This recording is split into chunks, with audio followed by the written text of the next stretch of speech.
আফুরার ভাইয়ারা শুনেন দেখতে, আমার ভাইয়েরা কি কয় একটু মনোযোগ সহকারে শুনেন তারে নিয়ে। লিবিয়া দিয়ে যারা আসছে তারা তো খ্যাত, মূর্খ, অশিক্ষিত। তো আমার প্রশ্ন, আপনি কিভাবে আসছেন?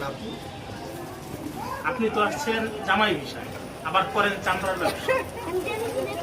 কিভাবে একজন থার্ড মহিলা ক্লাস এত খারাপ। টিকটকার, শরীর দেখানো টিকটকারকে এরকম একটি কনসার্টের স্টেজে উঠতে দেয়? এই টিকটকারের কি কনসার্টে ওঠার আসলে যোগ্যতা আছে, বা তিনি যোগ্যতা রাখেন?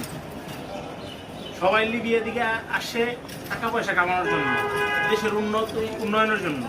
তো আপনি আসছেন জামাই বিষয়, শরীর দেখানোর জন্য। এটা পোলাপান মানতে পারে না দেখে ওই দিন আপনার সবাই ভুয়া ভুয়া কইছে।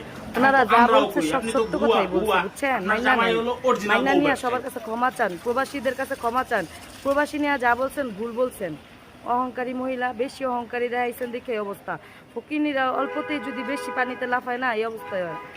আর ফকিনীরা অল্পতে বড় লোক হয়েছিল, আর এই অহংকারটা দেখাইছিল। এই সব ফকিনি গই পাখনাগুলো আবার মাইসে কাইটা দিছে। যত বেশি মানুষ ভালোবাসে তত মানুষ ঘৃণাও করতে পারে। তা আপনার মতো মহিলারা কি করব, বুঝেন না? বেশি অহংকার দেখাইছিলেন না, এই কারণে এই অবস্থা। সবার কাছে ক্ষমা চান, ঠিক হয়ে যাবে, সব কিছু আগের মতো হয়ে যাবে। সবাই আপনাকে মাফ করে দিবে, আপনাকে আগের মতো ভালোবাসবে। নয়তো বা যে ভুয়া কইছে, ঠিকই আপনি ভুয়া। জামাইরে দেয়া করেন হারাদিন কাম, পাকঘরে গিয়ে একটু শো, একটু রান্না বান্নার শো দেখান সবারে। আর হারাদিন তো জামাইরে দেয়া, জামাই বুইরা বেড়াতে কি করব? বুইরা বেড়া এবং কচি মাল পাইলে অবশ্যই পাগল হইবই। আর আল্লাহ তালা দিছে একটু সুন্দর চামড়া, তা নিয়ে করেন অহংকারী। আর কুত্তারাও যদি মেকআপ করায় আপনার তো বেশি সুন্দর লাগবো।